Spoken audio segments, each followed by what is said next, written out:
Okay, let's be honest. How many things have you started and quietly abandoned?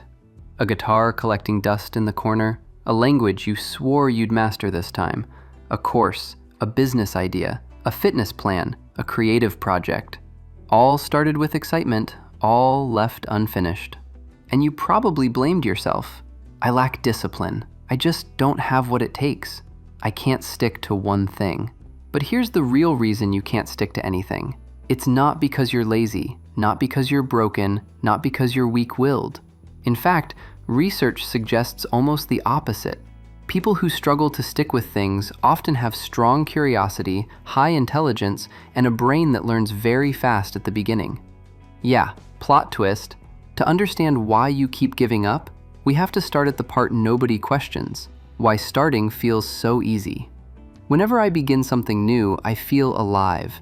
My focus is sharp, I learn fast, every small effort gives visible results. That feeling has a scientific explanation. In the early stage of learning, my brain experiences something called rapid information gain. I'm going from zero to something very quickly, and my brain rewards that speed with dopamine. This phase is often mistaken for passion, but it's not. It's novelty. My brain isn't saying, "This is your purpose." It's saying, "This is new, and new is exciting." That's why almost everything feels promising at the beginning. This is what I call the novice high. The problem is that no skill stays in this phase for long. After a while, something changes. I understand the basics. I know how things work. Progress slows down. The obvious improvements disappear. This is the moment where learning stops feeling exciting and starts feeling repetitive. This phase is called the plateau. Nothing has gone wrong, but it feels like something has. The dopamine drops, the excitement fades, and my brain starts sending a very convincing message. This isn't worth it anymore. Most people interpret this moment incorrectly. They think they've lost motivation or that they chose the wrong thing. But what's really happening is much simpler. My brain was rewarded by speed, not depth. When the learning curve flattened, the reward system shut off. This is where most people quit, not because they are lazy, but because they don't understand what their brain is asking for. Quitting feels like relief because it ends the discomfort of low stimulation. So why do some people push through this phase while others don't?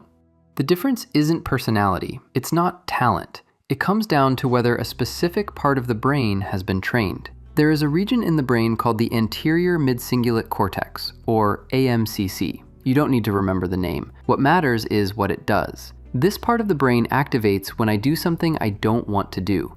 If I enjoy the task, it stays quiet. If I feel bored, frustrated, or resistant and still continue, it turns on.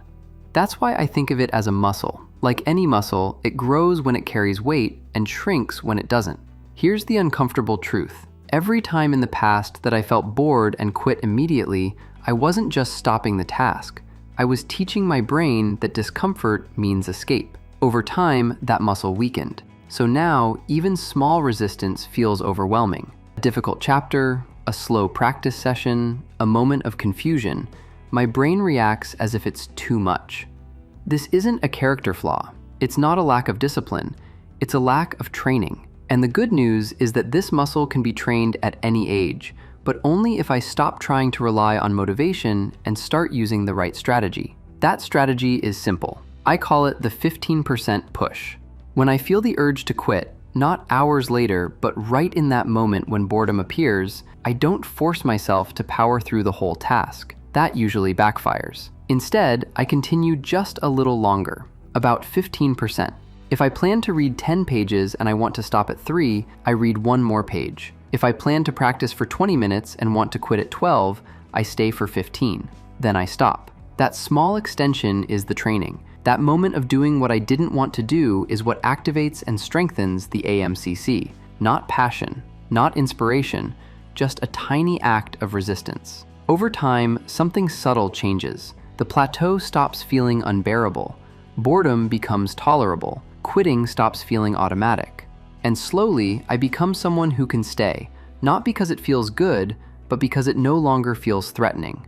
This is how consistency is built, not by forcing myself to love the hard parts, but by teaching my brain that I can survive them. So if you've been blaming yourself for years, I want you to pause for a moment. You weren't failing because you were lazy or inconsistent. You were failing because you didn't understand how your brain works.